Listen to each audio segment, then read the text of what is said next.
Hello future officers, welcome to Firdaus academy. நம்ம last வீடியோவில் வந்து 7th ஸ்டாண்டர்ட் டேர்ம் 1ல் ஜியாகிரஃபி சாப்டர் வந்து பார்த்துருந்தோம். அதில் வந்து ஒரு யூனிட் பார்த்துருந்தோம். ஸோ இதில் வந்து நம்ம ரிமைனிங் உள்ள யூனிட்ஸ் வந்து பார்க்கலாம். அதில் வந்து யூனிட் நம்பர் 2ல் பார்த்தீங்கன்னா லேண்ட் ஃபார்ம்ஸ் அப்படின்ற ஒரு யூனிட் கொடுத்துருக்குறாங்க. ஸோ லேண்ட் ஃபார்ம்ஸ் அப்படின்றது வரும்போது நமக்கு ஜியாகிரஃபி பொறுத்த வரைக்கும் பேசிக்காக வந்து 4 டைப்ஸ் ஆஃப் லேண்ட் ஃபார்ம்ஸ் வந்து நமக்கு தெரிஞ்சிருக்கணும். ஸோ அது என்ன 4 டைப்ஸ் ஆஃப் லேண்ட் ஃபார்ம்ஸ் அப்படின்னு கேட்டிங்கன்னா, ஃபர்ஸ்ட் ஒன் வந்துட்டு பிளெயின்ஸ் அப்படின்னு சொல்லுவோம். பிளெயின்ஸ் அப்படின்னா சமவெளிகள் அப்படின்னு சொல்லுவோம். ரெண்டாவது வந்துட்டு மவுண்டெயின்ஸ். சமவெளினா அப்படி பிளெயினா இருக்கும், ஸோ சமமா இருக்கக்கூடியதான் சமவெளிகள். ஸோ மவுண்டெயின்ஸ்னா மலைத்தொடர்கள், உங்களுக்கு தெரியும். அண்ட் தேர்ட் ஒன் வந்து பிளாட்டியூஸ் அப்படின்னு சொல்லுவாங்க, பீடபூமி அப்படின்னு சொல்லுவாங்க. பீடபூமி அப்படின்றது இந்த பிளெயின்ஸ் சமவெளியையும் இந்த மவுண்டனையும் சேர்த்த மாதிரி உள்ளது. உதாரணத்துக்கு இப்போ மவுண்டெயின் இப்படி இருக்குது, சமவெளின்றது இப்படி இருக்குது அப்படின்னா, ஸோ உங்களுடைய பீடபூமி அப்படின்றது எப்படி இருக்கும்னு கேட்டிங்கன்னா, இந்த மவுண்டெயினை கட் பண்ணிட்டீங்கன்னா எப்படி இருக்கும்? ஸோ இந்த மாதிரி இருக்கும் இல்லையா? அதாவது மவுண்டெயின் மாதிரி ஹைட்டாக இருக்கும், ஆனால் வந்து இந்த ஷார்ப் பாயிண்டட் வந்து இருக்காது. சரி, இந்த ஷார்ப் பாயிண்ட் இந்த மாதிரி பாயிண்ட் வந்து இருக்காது. பிளெயின்ஸ் மாதிரி சமமாக இருக்கும். ஸோ மவுண்டெயின் மாதிரி ஹைட்டாக இருக்கும், பிளெயின்ஸ் மாதிரி சமவெளியாக இருக்கும். இது வந்து பிளாட்டியூஸ், பீடபூமி அப்படின்னு சொல்லுவோம். நாலாவது வந்துட்டு ஐலாண்ட், தீவுன்னு சொல்லுவோம். ஸோ தீவுன்றது சுற்றி கடல் இருக்கும், நடுவில் வந்து லேண்ட் இருக்கும். ஸோ அதுதான் வந்து தீவு. ஸோ இதுதான் 4 டைப்ஸ் ஆஃப் லேண்ட் ஃபார்ம்ஸ் அப்படின்றது. இப்போ இந்த லேண்ட் ஃபார்ம்ஸ்ன்ற சாப்டர்ல நம்ம என்ன பார்க்க போறோம் அப்படின்னா, இந்த 4 டைப்ஸ் ஆஃப் லேண்ட் ஃபார்ம்ஸ் வந்து எப்படிலாம் மாறுபடுது, எப்படிலாம் நமக்கு வந்துட்டு ஃபார்ம் ஆகுது, என்னென்ன மாதிரியான லேண்ட் ஃபார்ம்ஸ்லாம் நமக்கு வந்துட்டு கிடைக்குது, அது எப்படி கிடைக்குது, எதன் மூலியமா கிடைக்குது, இப்படிலாம் நம்ம வந்து பார்க்க போறோம்.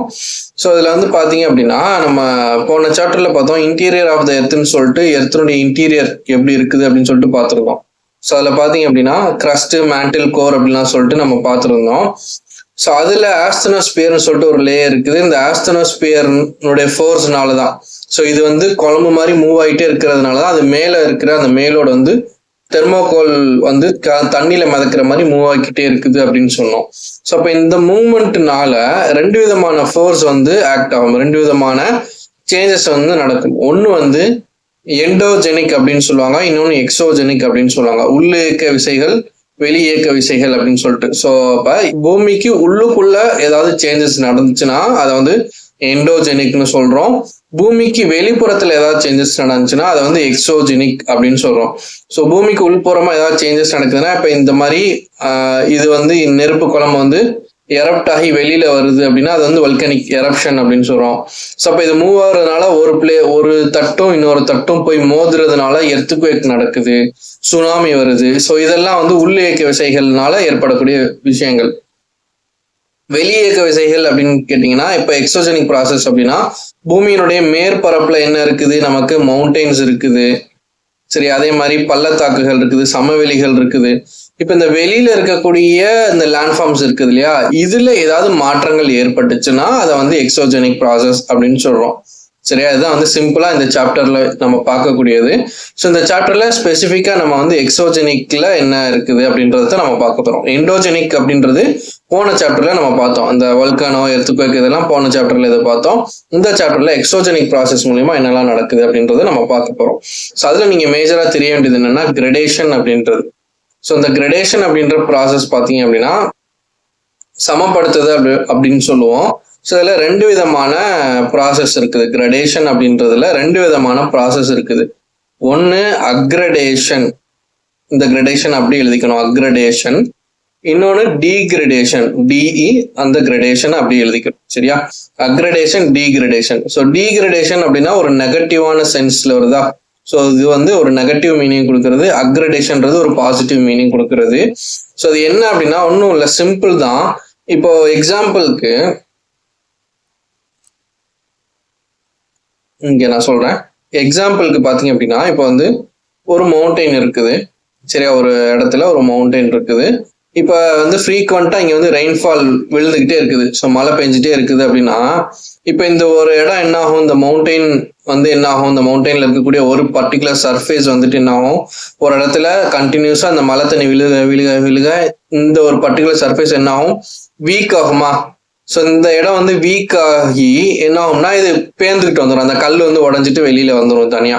ஸோ அப்போ உடஞ்சிட்டு என்ன ஆகும், இந்த மாதிரி சின்ன சின்ன துகள்கள், மண், கல் இதெல்லாம் என்ன ஆகும், அப்படி மழை தண்ணியோட அப்படி சேர்ந்து அரைச்சிட்டு வரும். கரெக்டா, ஸோ அப்படி மழை தண்ணியோட சேர்ந்து அரிச்சிட்டு வந்து ஒரு பர்டிகுலர் தூரத்துக்கு போயிட்டு இன்னொரு இடத்துல எப்படி தேங்கி நின்று இந்த மாதிரி ஒரு மேடு மாதிரி எனக்கு வந்து ஃபார்ம் ஆகும். கரெக்டா? ஸோ இந்த ப்ராசஸை தான் வந்து நம்ம டீட்டெயில்டா வந்து படிக்க போறோம். என்ன நடக்குது அப்படின்னா, இப்போ மழை தண்ணி வந்து பேஞ்சிக்கிட்டே இருக்குதா, ஸோ இப்போ இங்க இருந்து வீக் ஆகுதுன்னு சொன்னா, இப்போ இந்த வீக் ஆகுற ப்ராசஸ்க்கு பேர் தான் என்னன்னு கேட்டீங்கன்னா வெதரிங் அப்படின்னு சொல்லிட்டு சொல்லுவாங்க. அதே மாதிரி இந்த இடத்துல இருந்து அரிச்சிட்டு இன்னொரு இடத்துக்கு போகுதா, ஸோ அந்த அரிச்சிட்டு போகக்கூடிய அந்த ப்ராசஸ்க்கு பேரு எரோஷன் அப்படின்னு சொல்லுவோம். இப்போ இது எரோட் ஆகி ஒரு இடத்துல சேமிச்சு நிக்குதா, தேங்கி நிக்குதா, இதுக்கு பேரு டெபாசிஷன் அப்படின்னு சொல்லுவோம்.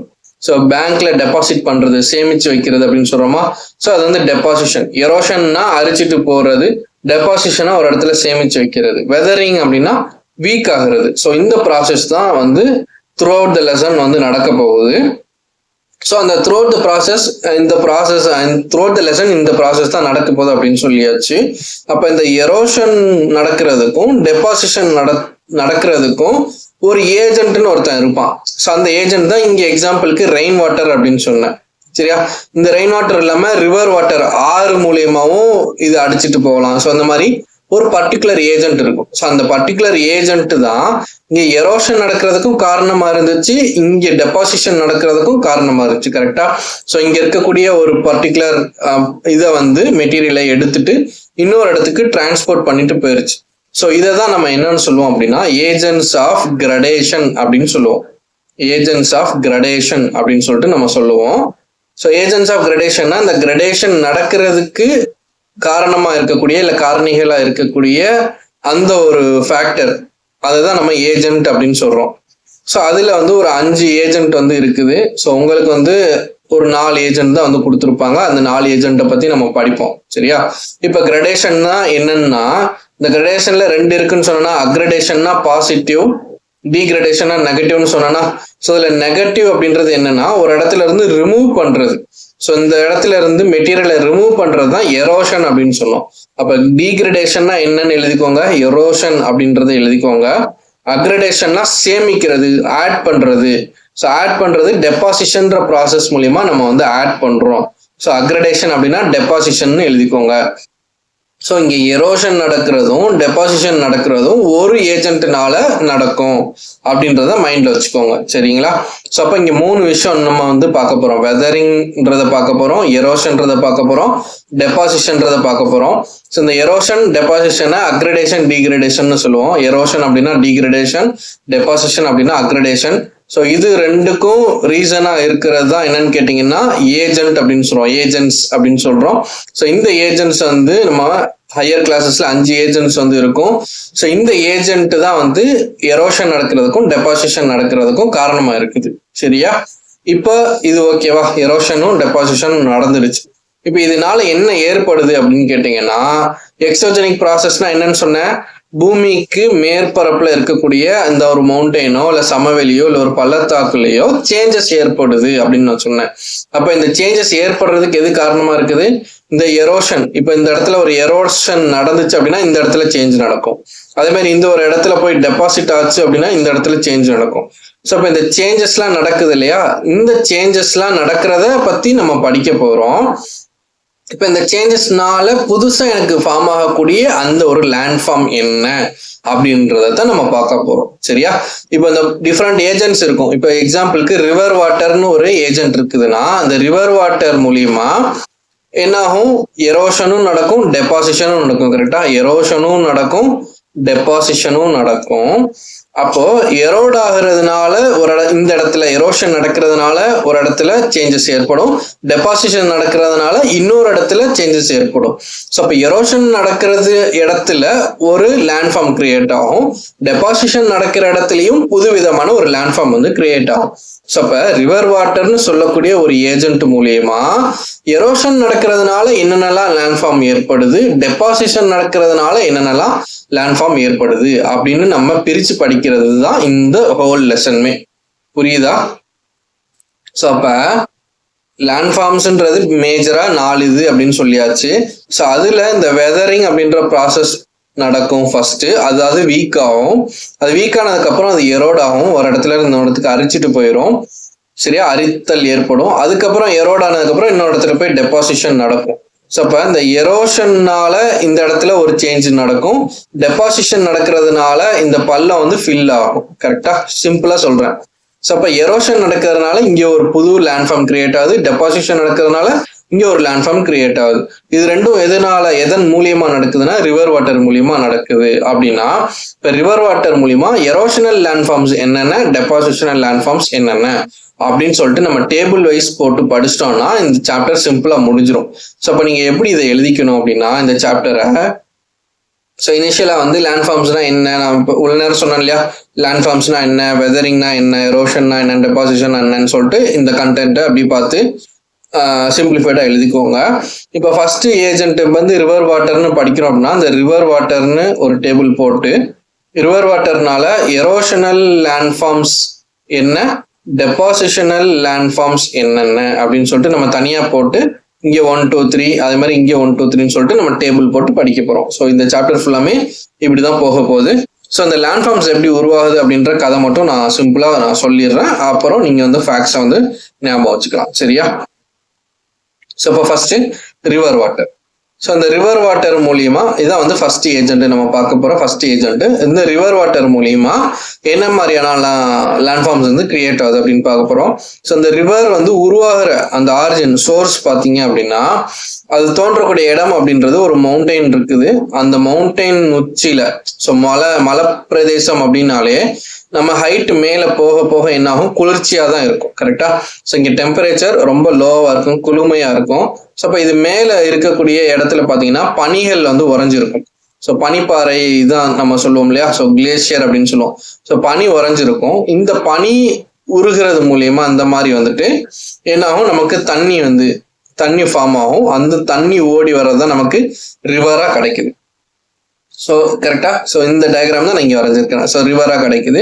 ஸோ அப்படி வரக்கூடிய ரிவர் வந்து ஒரு பர்டிகுலர் இயர்ஸ் வந்து ஓடிக்கிட்டே இருந்துச்சு அப்படின்னா இந்த இடத்துல இருக்கக்கூடிய மவுண்டெயின் இந்த பகுதி வந்துட்டு வீக் ஆகும். ஸோ ஏதோ ஒரு பகுதி வீக் ஆகும். ஸோ அதை வந்து வெதரிங் அப்படின்னு சொல்றோம். அப்போ ஒரே இடத்துல கண்டினியூஸா ஓடிக்கிட்டே இருக்கும்போது என்ன ஆகுது அப்படின்னா இந்த இடத்துல என்ன ஆகுது, ஒரு ஹோல் மாதிரி, அதாவது ஒரு பாதை மாதிரி கிரியேட் ஆகும் இந்த இடத்துல. ஸோ அந்த பாதை மாதிரி கிரியேட் ஆகுறதா நமக்கு என்னது, வாட்டர் ஃபால், நம்ம நீர்வீழ்ச்சின்னு சொல்றோம் இல்லையா. ஸோ அந்த வாட்டர் ஃபால் வந்து இப்படிதான் வந்து கிரியேட் ஆகுது. சரியா? ஸோ இந்த மாதிரி கிரியேட் ஆகி அப்படியே வந்து ஃப்ளோ ஆகிட்டு போகுது. அது தரைக்கு வருது. ஸோ தரைக்கு வர போகும்போது இப்போ வந்து தரைக்கு வந்துருச்சுன்னா அது ஒரே பாதையில தான் போகும்னு கிடையாது. நிறைய தண்ணி வந்துகிட்டே இருக்குது, ஒரு திசையில இருந்து வந்துகிட்டே இருக்க போகும்போது அது மல்டிபிள் திசையில வந்து இந்த மாதிரி பிரிஞ்சு போறதுக்கு வந்து ட்ரை பண்ணும். ஸோ எங்கிட்டலாம் எனக்கு வழி கிடைக்குது அங்கிட்டலாம் பிரிஞ்சு போறதுக்கு ட்ரை பண்ணும். ஸோ அந்த மாதிரி இந்த மாதிரி பிரிஞ்சு போகுது. அப்புறம் இந்த மாதிரி வளைஞ்சு நெளிஞ்சு ஓடுது. சரியா? அப்படி போயிட்டு கடைசியில வந்து கடல்ல போய் சேர்ந்துடுது. ஸோ அப்போ இதுக்கு இடையில வந்து நிறைய லேண்ட்ஃபார்ம்ஸ் வந்து கிரியேட் ஆகும். ஸோ அதெல்லாம் வந்து எப்படி கிரியேட் ஆகுது, அதுக்கு பேர் என்ன அப்படிலாம் சொல்லிட்டு நான் 1 by 1 வந்து நான் நடத்துறேன். சரியா? இதுல ஃபர்ஸ்ட் இந்த மாதிரி ஒரு நிலப்பரப்புல தண்ணி ஓடிக்கிட்டே இருந்துச்சுன்னா ஒரு பாதை ஒன்று கிரியேட் ஆகும் இல்லையா. ஸோ அப்படி பாதை கிரியேட் ஆகும்போது இந்த மாதிரி ஷேப்ல வந்து நமக்கு பாதை கிரியேட் ஆகும். ஸோ இந்த ஒரு பள்ளத்தாக்குல தண்ணி இப்படி நீர் வந்து ஓடிக்கிட்டே இருக்கும். ஸோ 3Dல இமேஜின் பண்ணீங்கன்னா எப்படி இருக்குன்னு வச்சுக்கோங்களேன். ஸோ இந்த மாதிரி ஒரு வி ஷேப்ல இந்த மாதிரி வந்து பாதை ஒன்று கிரியேட் ஆகும். சரியா? ஸோ இந்த பாதையில தண்ணி ஓடிக்கிட்டே இருக்கும். சரியா? ஸோ அப்ப இதை தான் நம்ம என்ன வி ஷேப்ல இருக்கிறதுனால நம்ம என்ன சொல்றோம், வி ஷேப்டு வேலின்னு சொல்றோம். வேலி அப்படின்னா பள்ளத்தாக்கு. ஸோ சமமா இருக்கக்கூடிய அந்த ஒரு நிலத்துல தண்ணி கண்டினியூஸா ஓடிக்கிட்டே இருந்துச்சுன்னா அந்த இடத்துல ஒரு பள்ளம் கிரியேட் ஆகும். ஸோ அந்த பள்ளத்தை தான் வேலின்னு சொல்றோம். அது வி வடிவத்தில் இருக்கனால அதை வந்து வி ஷேப்டு வேலின்னு சொல்றோம். ஸோ இந்த மாதிரி வி ஷேப்ல ஒரு பள்ளம் வந்து கிரியேட் ஆகுது. ஸோ இது வந்து எப்படி உருவாகுதுன்னா ரிவர் வாட்டர் கண்டினியூஸா ஓடிக்கிட்டே இருக்குது. அப்படி ஓடிட்டே இருக்கும்போது இந்த சமபரப்புல இருக்கக்கூடிய அந்த சமவெளியை என்ன பண்ணிடுது, அரிச்சிருது. ஸோ இது அரிப்பின் காரணமா உருவானதுனால அது எரோஷனல் லேண்ட்ஃபார்ம்னு நம்ம பிரிக்கிறோம். ஸோ அப்போ நீங்க எழுத போகும்போது பிரிச்சு வச்சுக்கோங்க, டேபிள் போட்டு வச்சுக்கோங்க. ஸோ எரோஷனல் லேண்ட்ஃபார்ம்ல என்னெல்லாம் நம்ம வந்து பாக்குறோம் அப்படின்றத எழுதிக்கோங்க. வி ஷேப்டு வேலி ஃபர்ஸ்ட் ஒன். ரெண்டாவது ஒன்று என்ன பார்க்குறோம் அப்படின்றத அப்படி டேபிளில் ஒன்று நீங்கள் எழுதிக்கோங்க. ஸோ உங்களுடைய அண்டர்ஸ்டாண்டிங்காகவும் நீங்கள் ஃபர்தராக எடுத்து பார்க்கணுன்றதுக்காகவும் இப்போ நீங்கள் இந்த மாதிரி டயக்ராம் ஏதாவது போட்டு வச்சுக்கோங்க உங்களுக்கு புரியுதற்காக. வி ஷேப்டு வேலினா எப்படி இருக்கும் அப்படின்றத. ரெண்டாவது பிளஞ்சு பூல் அப்படின்னா என்னன்னா, ஃபர்ஸ்ட் வந்து இந்த வாட்டர் ஃபால் நீர்வீழ்ச்சின்றது எப்படி உருவாகுன்றத பார்த்துக்கோங்க.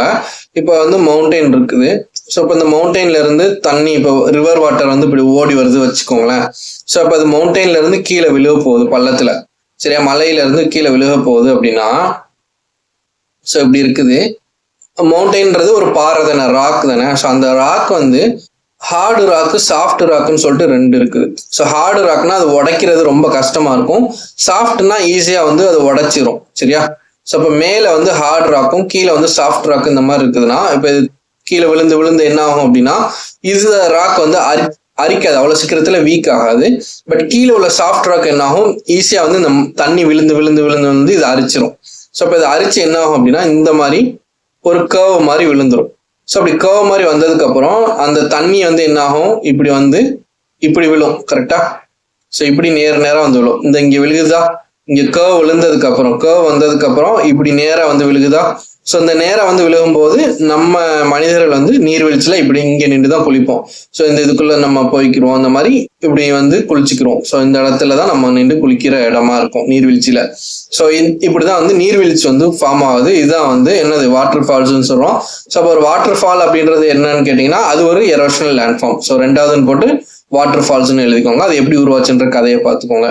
அண்ட் மூணாவது பிளஞ்சு பூல் அப்படின்றது என்னன்னு கேட்டீங்கன்னா, பிளஞ்சு பூல் அப்படின்றது இப்ப இந்த தண்ணி ஒரே இடத்துல விழுந்து விழுந்து விழுந்து விழுந்து என்ன ஆகும், இப்ப ஒரே இடத்துல நான் பைப்பை திறந்து யூஸ் பண்ணேன் அப்படின்னா அந்த தரையில ஒரு பள்ளம் ஒன்று கிரியேட் ஆகுமா. ஸோ அதே மாதிரி நீர்வீழ்ச்சி விழுந்துகிட்டே இருந்துச்சுன்னா அந்த இடத்துல ஒரு பள்ளம் அப்படின்றது கிரியேட் ஆகும். ஸோ அதை வந்து பிளஞ்சு பூல் அப்படின்னு சொல்றோம். ஒரு பூல் மாதிரி ஃபார்ம் ஆகுது. ஸோ இந்த மாதிரி ஒரு தேக்கம் அப்படின்றது கிரியேட் ஆகுது, சரியா.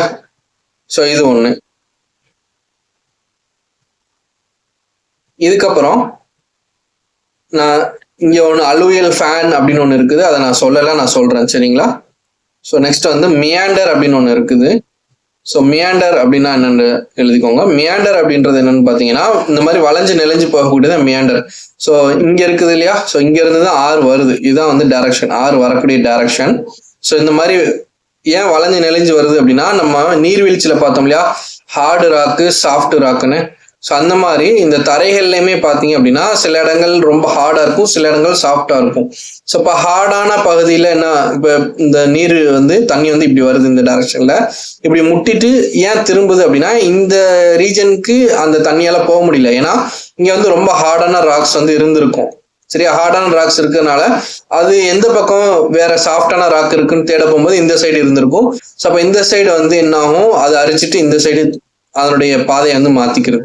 ஸோ அப்போ இங்கிட்ட வந்ததுக்கப்புறம் இங்கே ஹார்டான ராக் இருக்கும், இந்த மாதிரி மாற்றி இந்த மாதிரி வளைஞ்சு வளைஞ்சு இப்படி வருது இல்லையா. ஸோ இதுதான் வந்து மியாண்டர்னு சொல்றோம். ஸோ இந்த வளைவு வந்து எதனால ஃபார்ம் ஆகுதுன்னா, நீர் ஆற்றலுடைய நீர்னால ஃபார்ம் ஆகக்கூடிய இது. ஸோ அதனுடைய அரிப்புனால ஃபார்ம் ஆகக்கூடியது. ஸோ இது வந்து ஒரு எரோஷனல் லேண்ட் ஃபார்ம், சரியா. ஸோ ஆற்று வளைவுகள், மியாண்டர்ஸ்ன்னு சொல்லக்கூடியது ஆற்று வளைவுகள். ஸோ இந்த மாதிரி வளைஞ்சு வளைஞ்சு வரும், வந்து அது கடலுக்குள்ள போய் கலக்க போகும்போது என்ன ஆகும்னா, இந்த மாதிரி பிரிஞ்சு இப்படி வந்து பிரிஞ்சு பிரிஞ்சு இந்த மாதிரி அந்த அரிச்சிட்டு வரக்கூடிய மண்ணெல்லாம் என்ன பண்ணும், இங்க வந்து சேமிச்சு வைக்கும். ஸோ இந்த இடம்லாம் மண் வந்து இந்த ஷேட் பண்றோம் இல்லையா, ஸோ இந்த இடத்துல மண் வந்து சேமிச்சு நிற்கும்.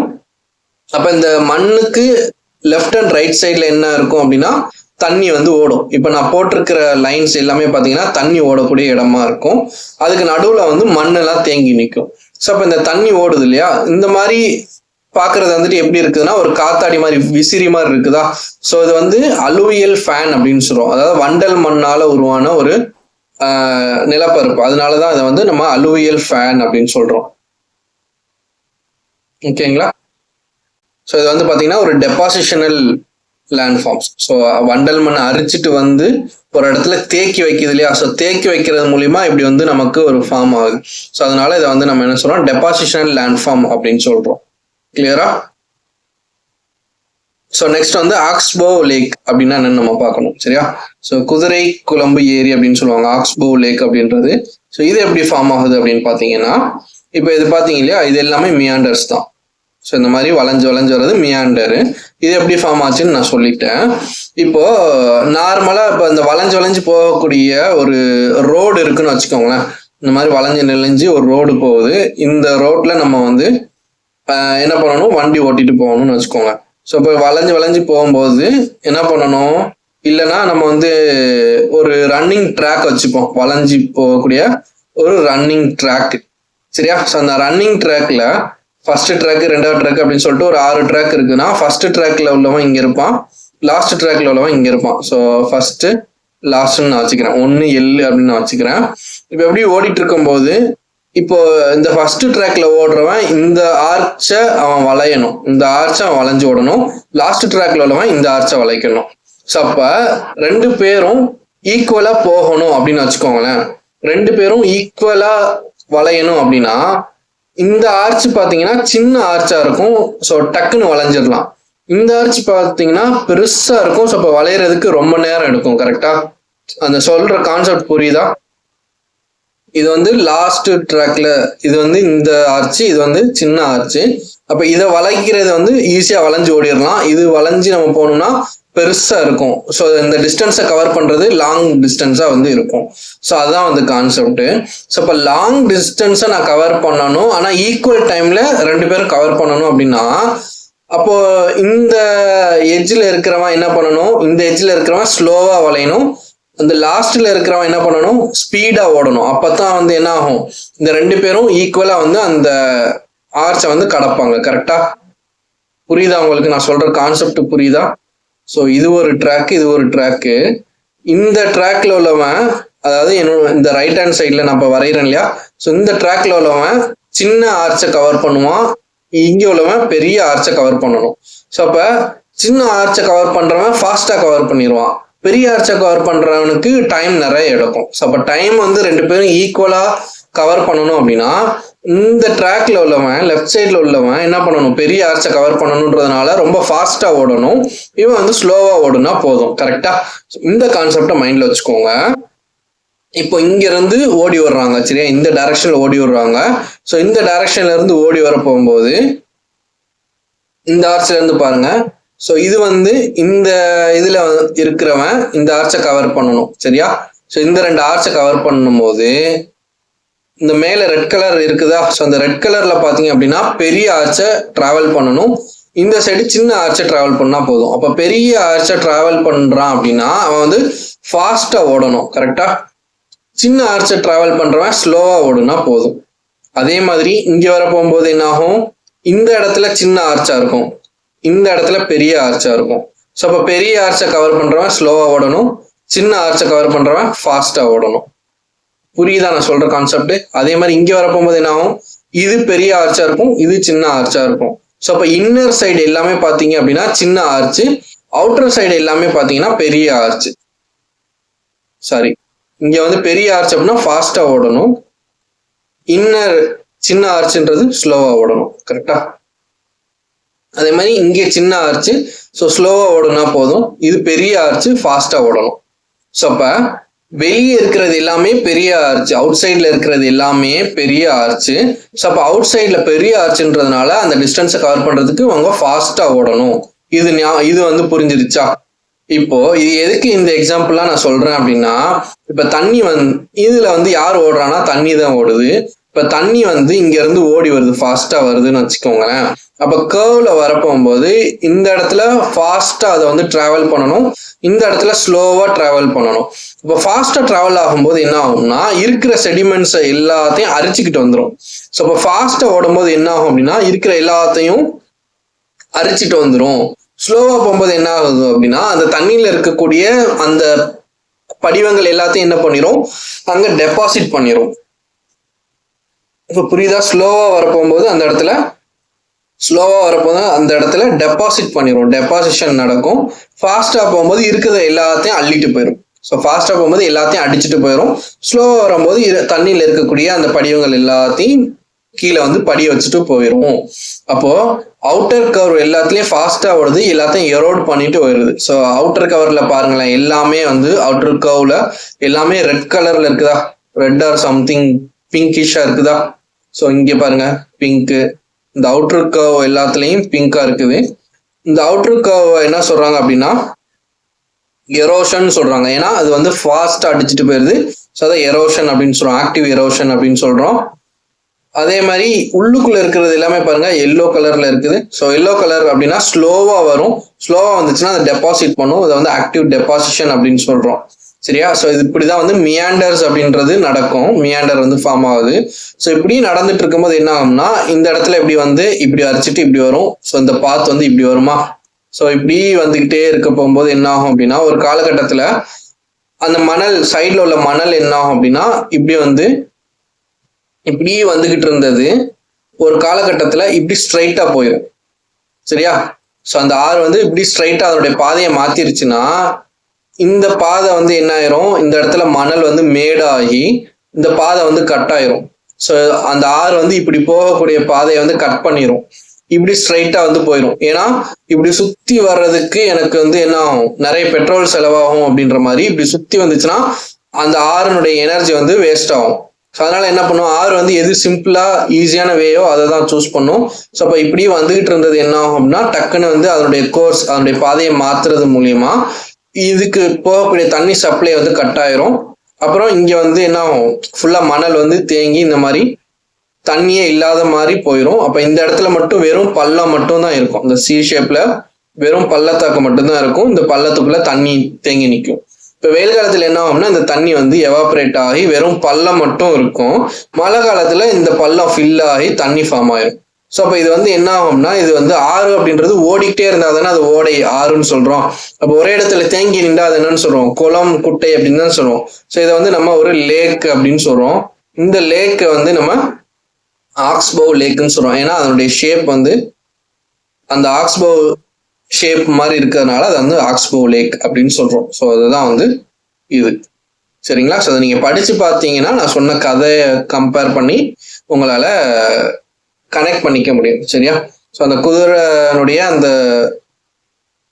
அந்த ஆக்ஸ்போன்னு சொல்லக்கூடிய அந்த ஒரு ஷேப்ல இந்த மாதிரி சி ஷேப்ல இருக்குது இல்லையா? ஸோ நம்ம அந்த எரிவோம் இல்லையா?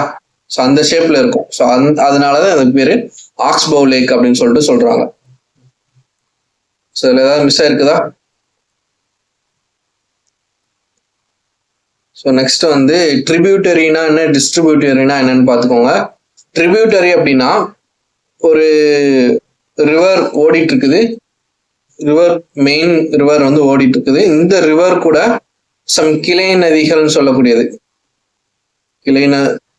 துணை ஆறு அப்படின்னு சொல்லுவோம், துணை நதிகள் அப்படின்னு சொல்லுவோம். ஸோ இந்த பிரான்ச்சஸ் வந்து என்ன ஆகும்னா இந்த மெயின் ரிவர் கூட வந்து கனெக்ட் ஆகும். ஸோ அப்படி வந்து கனெக்ட் ஆகுது அப்படின்னா அது வந்து ட்ரிபியூட்டரின்னு சொல்லுவோம். அதே வந்து மெயின் ரிவர்ல இருந்து பிரிஞ்சு போச்சுன்னா, இந்த மெயின் ரிவர்ல இருந்து பிரிஞ்சு இந்த மாதிரி டிஸ்ட்ரிபியூட் ஆகி போச்சுன்னா அதை டிஸ்ட்ரிபியூட்டரின்னு சொல்றோம். ஸோ இதை வந்து கிளை ஆறுன்னு சொல்றோம். ட்ரிபியூட்டரி வந்து துணை ஆறுன்னு சொல்றோம். சரியா?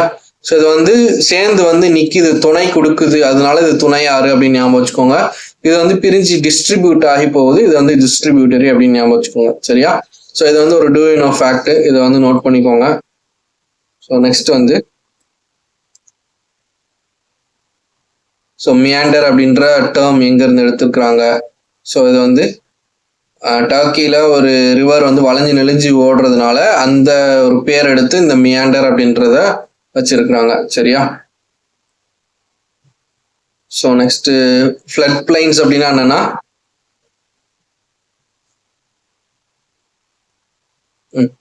இப்போ இந்த இது இருக்குது இல்லையா? ஸோ இந்த ஆறு வந்து ஓடி வருது, இது வந்து மியாண்டர்ஸ் இப்படி வளைஞ்சு வருது. இப்போ இந்த மாதிரி தண்ணி வந்துருது. ஸோ இதுதான் வந்து அலுவியல் ஃபேன், காத்தடி மாதிரி இருக்குது இல்லையா? அலுவியல் ஃபேன்னு சொல்றோம். இது டெபாசிஷனல் லேண்ட்ஃபார்ம்னு சொல்றோம். இது கடல்ல போய் கலந்துருது. ஸோ இப்போ இந்தியான்னு எடுத்துக்கிட்டோம் அப்படின்னா இப்போ ஆறு வந்து இப்படி வந்து கலந்துரும். ஸோ இந்த மாதிரி உங்க மேப்ல பாத்தீங்கன்னா இந்த மாதிரி விசிறி மாதிரி கொடுத்துருப்பாங்க. ஸோ இந்த இடத்துல ஆறு வந்து கலக்கக்கூடிய இடத்துல பாத்தீங்க அப்படின்னா இந்த மாதிரி நிற்கும். உங்க மேப்பே வந்து எப்படி இருக்கும் அப்படின்னா இந்த ஷேப்ல இருக்கும். சரியா? ஸோ இப்படி லைன் இல்லாம இந்த மாதிரி வீங்கின மாதிரி இருக்கும்.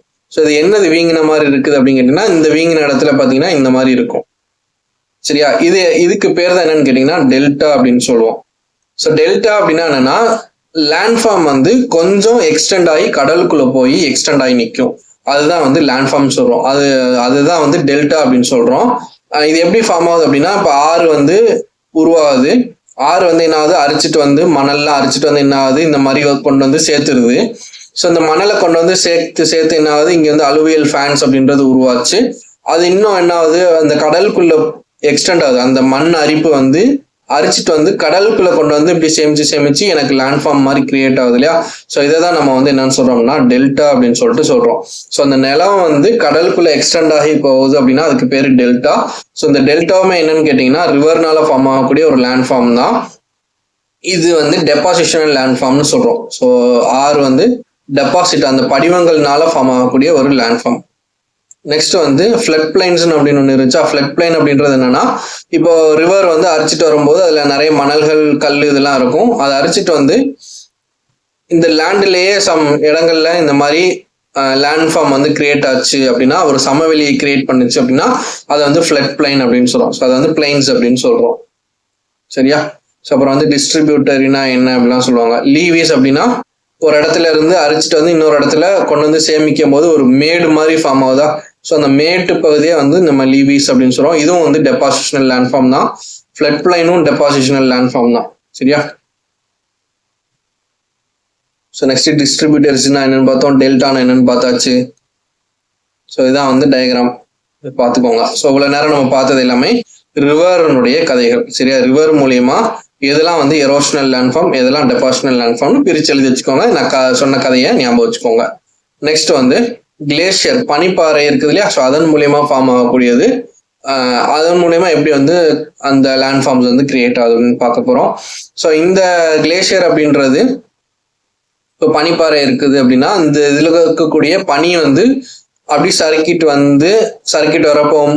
வரப்போகும்போது சில விஷயங்களை, சில மண்ணை, கல்லை வந்து அரைச்சிட்டு வந்து இன்னொரு இடத்துல வந்து தேக்கி வைக்குது. ஸோ இதன் மூலியமா சில சேஞ்சஸ் நடக்குது, சில லேண்ட்ஃபார்ம்ஸ் வந்து கிரியேட் ஆகுது. சரியா. ஸோ அது வந்து மவுண்டைன் ஆர் வேலி கிளேஷியர் அப்படின்னு சொல்லுவாங்க. மவுண்டைன் ஆர் வேலி அப்படின்னா, ஸோ இந்த மாதிரி மேடா இருக்குது இல்லையா, இந்த மேடா இருக்கிறது இது வந்து மவுண்டைன், மலை பிரதேசம் அப்படின்னு சொல்றோம். வேலி அப்படின்னா இந்த மாதிரி பள்ளத்தாக்கு. ஸோ பள்ளத்தாக்குல இருக்கக்கூடியதை வந்து வேலி கிளேஷியர்னு சொல்றோம். இந்த மாதிரி மவுண்டைன்ல இருக்கிறத வந்துட்டு மவுண்டைன் கிளேஷியர் அப்படின்னு சொல்றோம். ஸோ ஒன்று இங்கே இருக்கும், இல்லை இங்கே இருக்கும், மலை பிரதேசங்கள்ல இந்த மாதிரி இருக்கும். அப்படி இல்லைன்னா கான்டினென்டல் கிளேஷியர் அப்படின்னா நிலப்பரப்புல, இப்போ வந்து இங்கிலாந்து மாதிரி, அமெரிக்கா மாதிரி ரொம்ப பனி பிரதேசங்கள் இருக்குது இல்லையா. அப்போ அண்டார்டிகா மாதிரியான ரீஜன், போலர் ரீஜன், இதுல எல்லாம் வந்து பாத்தீங்கன்னா நார்மல் சமவெளியிலேயே என்ன இருக்கும், பனிப்பாறைகள், அந்த பனி வந்து உறைஞ்சிருக்கும். ஸோ அதை வந்து பனியாறு அப்படின்னு சொல்றோம். ஸோ இது மூலியமாவும் நமக்கு வந்து சில லேண்ட்ஃபார்ம்ஸ் அப்படின்றது கிரியேட் ஆகும். சரி. அந்த அண்டார்டிகா, கிரீன்லாந்து இந்த மாதிரியான ரீஜன்ல இந்த மாதிரி ஐஸ் ஷீட்ஸ் மாதிரி இந்த மாதிரி கட்டியா அந்த மாதிரி இருக்கும். ஸோ அதன் மூலியமாவும் நமக்கு வந்து சில சேஞ்சஸ் வந்து நடக்கும். சரியா. ஸோ இந்த கிளேஷியர் மூவ் ஆகுறதுனால நமக்கு வந்துட்டு என்னெல்லாம் வந்து சேஞ்சஸ் நடக்குது. இப்போ இந்த மவுண்டைன் ஆர் வேலி கிளேஷியர் அப்படின்றது மலை பிரதேசங்கள்ல, இப்போ நம்ம ஹிமாலயாஸ்ல இருக்கிற மாதிரியான எக்ஸாம்பிள்ஸ்லாம் வந்து கொடுத்துருக்காங்க. ஸோ அப்போ இது வந்து என்ன ஆகும், இப்போ இந்த பள்ளத்தை நோக்கி என்ன ஆகும், இப்படி சரிஞ்சுக்கிட்டு வரும். ஸோ அப்படி சரிஞ்சுக்கிட்டு வர்றதுனால என்னெல்லாம் மாற்றங்கள் ஏற்படுத்துது அப்படின்றது தான் பார்க்க போறோம். ஸோ அதுல வந்து பாத்தீங்கன்னா சிர்க் அப்படின்னு ஒண்ணு இருக்குது. ஸோ சிர்க் அப்படின்றது என்னன்னு கேட்டீங்கன்னா, அந்த கிளேஷியர் வந்து இப்படி சரிஞ்சுக்கிட்டு வர போகும்போது அரிப்பு ஏற்படுமா. ஸோ அப்படி அரிப்பு ஏற்பட போகும்போது அந்த சர்ஃபேஸ்ல வந்து இந்த மாதிரி ஒரு பள்ளம் வந்து கிரியேட் ஆச்சு அப்படின்னா, சரியா. ஸோ இந்த மாதிரி ஒரு பள்ளம் கிரியேட் ஆச்சு அப்படின்னா அதை வந்து சிர்க் அப்படின்னு சொல்றாங்க. சரி. கிளேஷியர் மூலியமா ஒரு பள்ளம் கிரியேட் ஆச்சு அப்படின்னா அதை வந்து சிர்க்குன்னு சொல்றாங்க. இப்போ வந்து ஒரு ஹைட்டான இடத்துல இருந்து பனி வந்து அப்படி சரிஞ்சுக்கிட்டே வந்து ஒரு பள்ளத்துல அப்படி உளுந்துக்கிட்டே, ஒரே இடத்துல உளுந்துக்கிட்டே இருந்துச்சுன்னா இந்த இடத்துல ஒரு பள்ளம் அப்படின்றது கிரியேட் ஆகும். புரியுதா? இமேஜின் பண்ண முடியுதா? இப்ப சைட்ல இருந்து இங்கிட்ட வந்து பனிப்பாறை வந்து விழுந்து இந்த இடத்துல வந்து ஒரு குழி வந்து கிரியேட் ஆகுது. இதை வந்து சிர்க் அப்படின்னு சொல்றாங்க.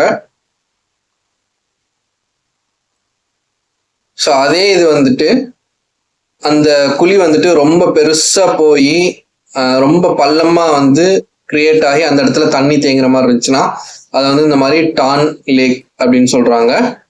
அதுவே இந்த மாதிரி மவுண்டைன் மாதிரி கிரியேட் ஆச்சுன்னா, அதாவது இப்போ கட் பண்ணிட்டு மவுண்டைன் மாதிரி இந்த மாதிரி கிரியேட் ஆச்சு அப்படின்னா, அதாவது சைட்ல ஃபுல்லா அப்படி ஸ்டீப்பா இருக்கும்.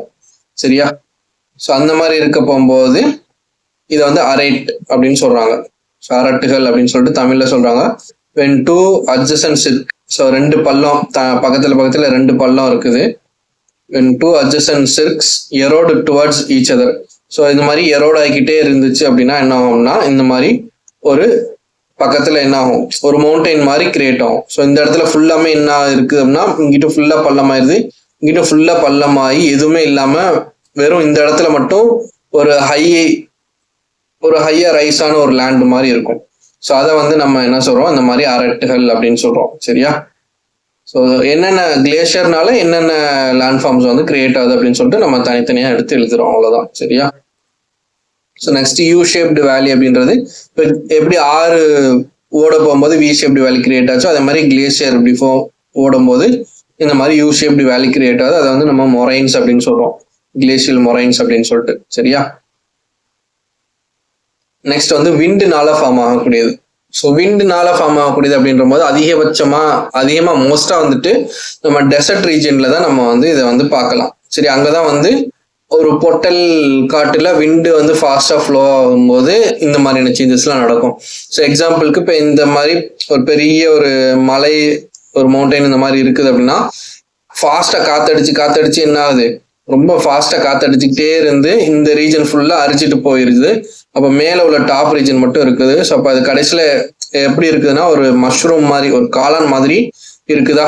ஸோ அதனால இதை வந்து நம்ம என்ன சொல்றோம், மஷ்ரூம் ராக்னு சொல்றோம். ஸோ அப்போ இந்த மஷ்ரூம் ராக் அப்படின்றது விண்டு வந்து எரோட் பண்றதுனால ஃபார்ம் ஆகுறது. ஸோ அப்போ விண்டுன்னு போட்டு எரோஷனல் லேண்ட்ஃபார்ம்னு போட்டு நீங்க என்ன பண்ணுங்க, ஃபர்ஸ்ட் ஒன் வந்துட்டு மஷ்ரூம் ராக் அப்படின்னு எழுதிக்கணும். சரியா?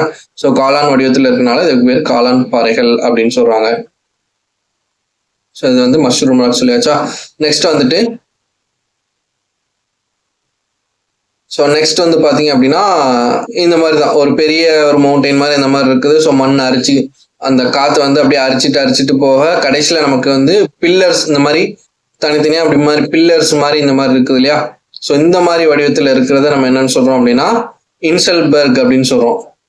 இன்செல்பர்க் அப்படின்றது இந்த மாதிரி பில்லரா எல்லாமே அரிச்சிட்டு தனியா வெறும் பில்லர் மட்டும் தனியா இருக்கிற மாதிரி இருக்குது.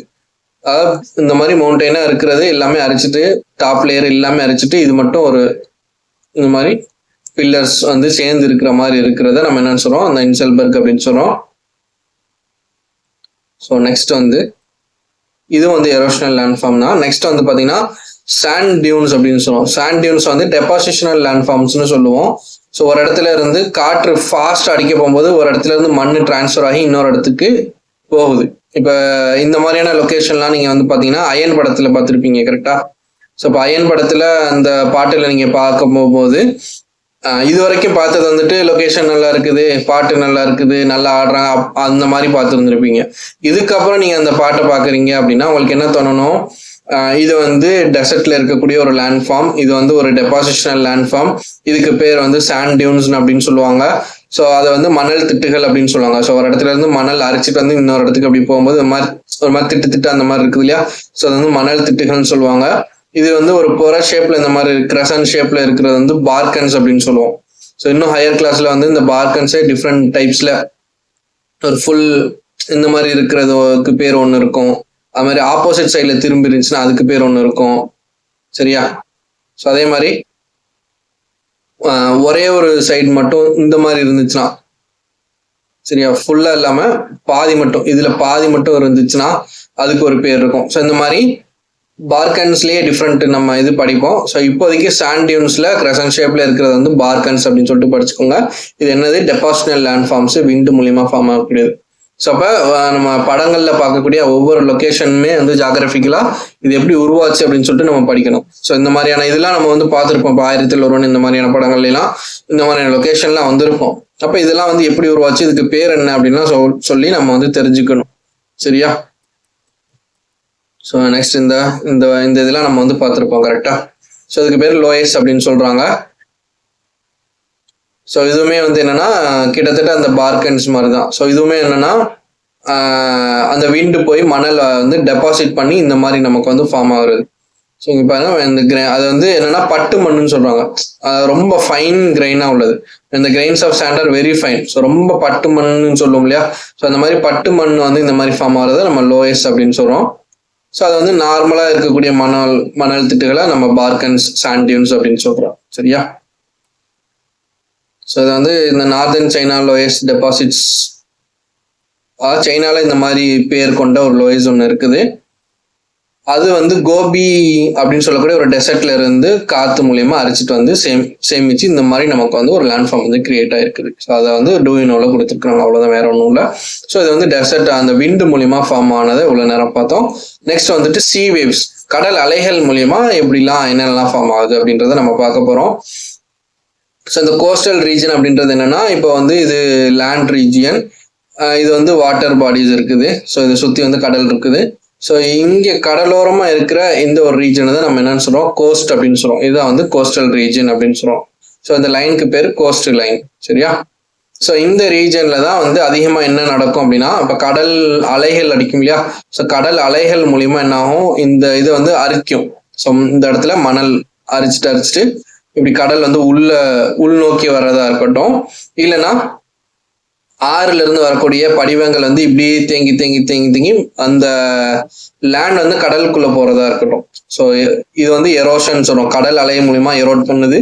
இது வந்து டெபாசிஷன் நடக்குது. ஸோ இது எல்லாமே எங்க நடக்கும், இந்த கோஸ்டல் ரீஜன்ல கோஸ்ட் லைன்ல நடக்கும் அப்படின்னு சொல்லிட்டு இன்ட்ரோ கொடுக்குறாங்க. இப்போ இதுல வந்து பாத்தீங்கன்னா என்ன விலை அலைகை அப்படின்னு சொல்லிட்டு ஒரு பாட்டு இருக்குது இல்லையா? ஸோ அந்த பாட்டில் பார்த்தீங்கன்னா இந்த மாதிரியான ஒரு லொக்கேஷனில் தான் வந்து காட்டியிருப்பாங்க. ஸோ அப்போ அந்த பாட்டு பார்க்க போகும்போது இனிமேல் நீங்கள் உங்களுக்கு என்ன ஞாபகம் வரணும், சீ கிளிஃப் அப்படின்றது ஒன்று ஞாபகம் வரணும். ஸோ சீ கிளிஃப் அப்படின்றது என்னன்னா, கடல் அலை வந்து என்ன ஆகும், இப்போ இது ஃபுல்லாமே ஒரு பிளாட்டிவ் மாதிரி இருக்குன்னு வச்சுக்கோங்க. இந்த ரீஜன் ஃபுல்லாமே மலை வந்து இருக்கும். ஸோ இந்த இடம் ஃபுல்லாமே மவுண்டைன்ஸ், அதாவது லேண்ட்ஃபார்ம் வந்து இருக்கும். அப்போ இதை வந்து இப்படி இருக்கிற இந்த ரீஜனை வந்து கடல் அலை என்ன ஆயிடுது, கடல் அலை இப்படி வந்து அரிச்சிட்டு இப்படி ஃபுல்லா அரிச்சிட்டு இந்த மாதிரி ஒரு என்ன சொல்றது, கிளிஃப் அப்படின்னா இந்த ஸ்விம்மிங் பூல்ல இந்த மாதிரி நீக்கிங்க வந்து பாய்வாங்க இல்லையா? ஸோ அந்த மாதிரியான ஒரு லேண்ட் சர்ஃபேஸ் வந்து கிரியேட் பண்ணுது. அதான் வந்து சீ கிளிஃப் அப்படின்றது. இது ஒரு எரோஷனல் லேண்ட்ஃபார்ம். கடல் அலை இப்படி வந்து அடிச்சு மோதி இப்படி அரிச்சிட்டு வந்துடுது, சரியா? ஸோ வந்து சீ கிளிஃப் அப்படின்னு சொல்றாங்க. அதுவே இது வந்துட்டு இந்த மாதிரி அரிச்சு ஒரு குகை மாதிரி ஃபார்ம் பண்ணிச்சு அப்படின்னா அது வந்து சீ கேவ் அப்படின்னு சொல்றாங்க. அதே வந்து இப்படி ஃபுல்லா அரிச்சிட்டு இந்த பக்கம் போயிட்டு அந்த பக்கம் வர்ற மாதிரி இருந்துச்சுன்னா அது வந்து ஒரு ஆர்ச் அப்படின்னு சொல்றாங்க, சி ஆர்ச்சஸ் அப்படின்னு சொல்றாங்க. அதுவே வந்துட்டு எல்லாத்தையும் அரிச்சிட்டு வெறும் ஒரு பில்லர் மாதிரி வெட்ட வெளியா ஒரு பில்லர் மட்டும் நிக்குது அப்படின்னா அதுக்கு பேரு சி ஸ்டாக்ஸ் அப்படின்னு சொல்றாங்க, கடல் தூண்கள் அப்படின்னு சொல்றாங்க. ஸோ அப்ப அந்த கடல் அலை மூலியமா அரிச்சிட்டு போறதுனால என்னென்ன ஃபார்ம் ஆகுதுன்னா, சி கிளிஃப், சி கேவ் கோகை ஃபார்ம் ஆகுது, சி ஆர்ச்சஸ் அந்த வளைவுகள். ஸோ ஆர்ச்சஸ் அப்படின்னா உள்ள போயிட்டு வெளியில வர மாதிரி இருக்கும், கேவ்னா உள்ளுக்குள்ள அந்த மலை மவுண்டெயினுடைய அந்த இது இருக்கும், சரியா? ஸோ அது உள்ளுக்குள்ள போயிட்டு திரும்ப இது வழியா தான் வரணும், அந்த மாதிரி தான் இருக்கும். ஆர்ச்னா உள்ள போயிட்டு வெளியில வர மாதிரி ஒரு சிங்கிள் செவர் மாதிரி தான் இருக்கும். நார்மலா நம்ம இப்போ ஆர்ச், அண்ணா ஆர்ச் இந்த மாதிரிலாம் இருக்கு இல்லையா? ஸோ அந்த ஆர்ச் எப்படி இருக்குதோ அந்த மாதிரி இருக்கும். இது வந்து ஒரு பில்லர் மாதிரி இருக்கும். ஸோ நெக்ஸ்ட் வந்துட்டு சாண்ட் பார் அப்படின்றது, இப்போ கடல் அலை வந்துட்டு என்ன பண்ணுது, கடல்ல மண்ணை கொண்டு வந்து வச்சு இந்த மாதிரி சேமிச்சு வச்சிருது, டெபாசிட் பண்ணிடுது. ஸோ அந்த மாதிரி டெபாசிஷனல் லேண்ட்ஃபார்ம் தான் நம்ம என்னன்னு சொல்றோம், சாண்ட் பார் அப்படின்னு சொல்றோம். ஒரு பார் மாதிரி ஒரு மணல் வந்து சேமிச்சு நிக்குது, அது வந்து சாண்ட் பார்னு சொல்றோம். அதே மாதிரி பீச்சஸ்மே வந்து இந்த மாதிரி தான் வந்து ஃபார்ம் ஆகுது அப்படின்னு சொல்லிட்டு சொல்றாங்க. ஸோ கடல் அலைகள் வந்து இப்படி அரிச்சிட்டு வந்து மண்ணில் வந்து இப்படி குமிச்சு வச்சிருது. ஸோ இந்த இடத்துல நம்ம வந்து நிக்கிறோம் அப்படின்ற மாதிரி. இந்த மாதிரி பீச்சஸ், சாண்ட் பார்ஸ் அப்படின்னு சொல்றோம். ஸோ இதெல்லாம் என்னன்னு கேட்டீங்கன்னா, இது வந்து டெபாசிஷனல் லேண்ட்ஃபார்ம்ஸ் அப்படின்னு சொல்றோம். நெக்ஸ்ட் வந்துட்டு லகூன் அப்படின்னு சொல்றோம். இந்த லகூன் அப்படின்றது பாத்தீங்க அப்படின்னா, கோஸ்டல் ரீஜியன்ல இந்த மாதிரி கோஸ்டல் ரீஜியன்ல ஒரு லேண்ட்ஃபார்ம் அப்படின்றது கிரியேட் ஆகும். ஸோ இன்னும் டீட்டெயில்டா எக்ஸ்பிளைன் பண்ணணும் அப்படின்னா, இது வந்து கடல் இருக்குது, கடல்ல இந்த மாதிரி சில லேண்ட்ஃபார்ம் இல்ல மவுண்டெயினோ இந்த மாதிரியான மேடுகள், அதாவது மேடு மாதிரி இருக்கும். ஸோ அந்த மேடு வந்து என்ன ஆகும்னா, ஒரு பர்டிகுலர் ரீஜனை சுத்தி கவர் பண்ணி இதுக்கு நடுவுல ஒரு வாட்டர் பாடியை, ஒரு நீர்நிலையை வந்து தனியா பிரிச்சுச்சுன்னா, கடலையும் ஒரு சின்ன நீர்நிலையும் மாதிரி தனியா பிரிச்சுச்சு அப்படின்னா அதை தான் வந்து நம்ம என்னன்னு சொல்றோம், லகூன் அப்படின்னு சொல்றோம். ஸோ இது எப்படி உருவாகுது அப்படின்னா, அந்த லகூன்றது கடலுக்கு நடுவுல இந்த மாதிரி இருக்கலாம், இல்ல கடல் கோஸ்ட் லைன். ஸோ இது வந்து கோஸ்ட் லைன் நம்ம பார்த்தோம் இல்லையா? ஸோ இதான் வந்து கோஸ்ட் லைன், கடலோரம். ஸோ இந்த கடல் ஓரத்துலையும் இருக்கலாம். ஸோ இந்த வெள்ளை கலர்ல இந்த ஓவல் ஷேப்ல இருக்கிற கோடு என்னன்னா, இந்த மாதிரியான திட்டுகள். ஸோ இந்த மாதிரி திட்டா இருக்குது இல்லையா? ஸோ இந்த மாதிரியான மேடுகள் வந்து இந்த மாதிரி ஃபார்ம் ஆகுறதுனால கடலினுடைய நீரையும் இந்த சின்ன நீர்நிலையும் வந்து என்ன ஆகுது, பிரிக்குது அப்படின்னு சொல்லிட்டு சொல்றாங்க, சரியா? புரியுதா? ஸோ இது எப்படி ஃபார்ம் ஆகுதுன்னா, இது வந்து கோஸ்ட் லைன், சரியா? இது வந்து கடல். இந்த கடல் அலைகள் என்ன பண்ணும், இப்படி வந்து கடல் அலைகள் வந்து என்ன ஆகும், மண் அப்படியே அரைச்சிக்கிட்டே வரும். ஸோ அப்படி மண்ணை கொஞ்சம் கொஞ்சமா அரிச்சு என்ன ஆகும், இந்த மாதிரி ஷேப் வந்து கிரியேட் ஆகும். ஸோ அப்போ என்ன ஆகும், ஃபுல்லா வந்து அரிச்சிட்டு இந்த மாதிரி ஒரு ஷேப் கிரியேட் ஆயிடுச்சு. அதுக்கப்புறம் என்ன ஆகுதுன்னா, இன்னும் கொஞ்சம் அரிச்சரிச்சு இல்லை இங்கிருந்து கொண்டு போய் சேர்த்து என்ன ஆகுது, இந்த மாதிரி ஒரு திட்டு ஒரு இது மாதிரி வந்து கிரியேட் பண்ணி ஒரு தடுப்பு மாதிரி கிரியேட் ஆயிருச்சு. அப்போ இதுக்குள்ள வந்து தண்ணி வந்து தேங்கி நிற்கும். ஸோ அப்போ இதை தான் நம்ம என்னன்னு சொல்றோம், லகூன் அப்படின்னு சொல்றோம். ஸோ அப்போ இந்த இதுக்கு தண்ணி எப்படி கிரியேட் ஆகும், தண்ணி எப்படி வரும்னு கேட்டிங்கன்னா, அப்போ சம்மர்ல இது வந்து எவாபரேட் ஆயிரும். அப்போ மழை பெய்யும் போது இந்த இடத்துல தண்ணி வந்து தேங்கும். ஸோ இது ஒரு மூலியமா நமக்கு லகூனுக்கு தண்ணி வந்து சப்ளை ஆகும். வேற எப்படி சப்ளை ஆகும் அப்படின்னா, இப்போ இந்த திட்டு வந்து ஃபார்ம் ஆயிருச்சா, ஸோ இப்போ இந்த திட்டு ஃபார்ம் ஆனதுக்கப்புறம் இன்னும் வந்து ஏதாவது ஃபோர்ஸா இதுக்குள்ள உள்ள தண்ணி இப்படி வெளியில வர போகும்போது இப்படி உடச்சிக்கிட்டு இந்த மாதிரி வெளியில வந்துடுது. ஸோ அப்போ வெளியில வரும்போது என்ன ஆகும் அப்படின்னா, இப்போ இந்த பாதை வழியா கடல் தண்ணி உள்ள போய் தண்ணி வந்து ஃபில் பண்ணலாம். அப்படி இல்லைன்னா கடலுடைய மட்டம் மேல ரைஸ் ஆகும்போது என்ன ஆகும்னா, இந்த தண்ணி ஃபுல்லா உள்ள போய் அப்போ வந்து தண்ணி என்ன ஆகும், தண்ணி ஃபில் ஆகிட்டு மீதி உள்ள தண்ணிலாம் வந்து இது வழியா வந்து வெளியில வந்துடலாம். ஸோ இந்த மாதிரி லகூன் அப்படின்றது இந்த மாதிரி வந்து கிரியேட் ஆகுது. ஸோ லகூன்னா நீங்க என்னன்னு தெரிஞ்சுக்கணும், கடல் தண்ணி இருக்குது. ஸோ அது வந்து ஒரு பெரிய நீர்நிலை. ஸோ அந்த பெரிய நீர்நிலையை வந்து ஒரு சின்ன ஒரு லேண்ட்ஃபார்ம் வந்து ஒரு சின்ன நீர்நிலையை வந்து பிரிக்குது அப்படின்றத ஞாபகம் வச்சுக்கணும். சரியா? அதான் வந்து லகூன். ஸோ அதுக்கு எக்ஸாம்பிள் பார்த்தீங்கன்னா, நம்ம சிலிக்கா ஏரி, சரியா, ஒடிஷால இருக்கிற சிலிக்கா ஏரி, சிலிக்கா லேக்கு, அப்புறம் கலிவேலி ஏரி. ஸோ இது இப்போ வந்து நம்ம ராம்சார் சைட்டுன்னு சொல்லிட்டு இது பண்ணியிருக்கிறாங்க, அங்கீகரிச்சிருக்கிறாங்க. நெக்ஸ்ட் வந்துட்டு வேம்பநாடு ஏரி, வேம்பநாடு லேக்கு கேரளா. ஸோ இதுவும் சேம் தான். நெக்ஸ்ட் பழவேற்காடு ஏரி, புலிக்காட்டு லேக்கு. ஸோ இது எல்லாமே என்னன்னு கேட்டிங்கன்னா, இது எல்லாமே லகூன் தான், லகூனுக்கான எக்ஸாம்பிள்ஸ் தான் இது எல்லாமே. ஸோ அதே மாதிரி பீச்னு வரும்போது, லாங்கஸ்ட் பீச் இந்த வேர்ல்டுலேயே லாங்கஸ்ட் பீச் எதுனா மியாமி பீச் யூஎஸ்ஏல இருக்குது. செகண்ட் லாங்கஸ்ட் எல்லாருக்கும் தெரியும், மெரினா பீச் சென்னையில இருக்குது. ஸோ இந்த ஃபேக்ட் வந்து பார்த்து வச்சுக்கோங்க. ஸோ இது எல்லாம் தான் என்னன்னு கேட்டிங்கன்னா லேண்ட் ஃபார்ம்ஸ் பற்றின டீட்டெயில்ஸ். ஸோ இந்த லேண்ட் ஃபார்ம்ஸ்னு வரும்போது நம்ம என்னெல்லாம் பார்த்தோம் அப்படின்னா, எண்டோஜெனிக் எக்ஸோஜெனிக்னு ரெண்டு இருக்குதுன்னு சொன்னேன். ஸோ எண்டோனா உள்ளுக்குள்ள நடக்கக்கூடிய சேஞ்சஸ். ஸோ அது மூலியமா தான் எர்த்குவேக், வல்கனோ இது எல்லாமே ஃபார்ம் ஆச்சு. சரியா? எக்ஸோ அப்படின்னா வெளிப்புறத்துல நடக்கக்கூடியது. வெளிப்புறத்துல அப்படின்ற போது 4 விதமான லேண்ட்ஃபார்ம் சொன்னேன். ஸோ மவுண்டைன்ஸ், பிளாட்டூஸ், பிளைன்ஸ், ஐலாண்ட்ஸ்ன்னு சொல்லிட்டு. ஸோ இதுல வந்து சில ஏஜென்ட்ஸ் வந்து இருக்குது, ரிவர் வாட்டரு, சீ வேவு, கிளேஷியர், விண்டு அப்படின்னு சொல்லிட்டு சில ஏஜென்ட்ஸ் வந்து இருக்குது. இந்த ஏஜென்ட்ஸ் மூலியமா எரோஷனும் நடக்கும், மணல் அரிப்பு இந்த இதுவும் நடக்கும், டெபாசிஷனும் நடக்கும். ஸோ அப்போ எரோஷன்னால என்னென்னலாம் லேண்ட்ஃபார்ம்ஸ் கிரியேட் ஆகுது, டெபாசிஷன்னால என்னென்னலாம் லேண்ட்ஃபார்ம்ஸ் கிரியேட் ஆகுது அப்படின்றத நம்ம தெரிஞ்சுக்கிட்டா போதும். சரியா?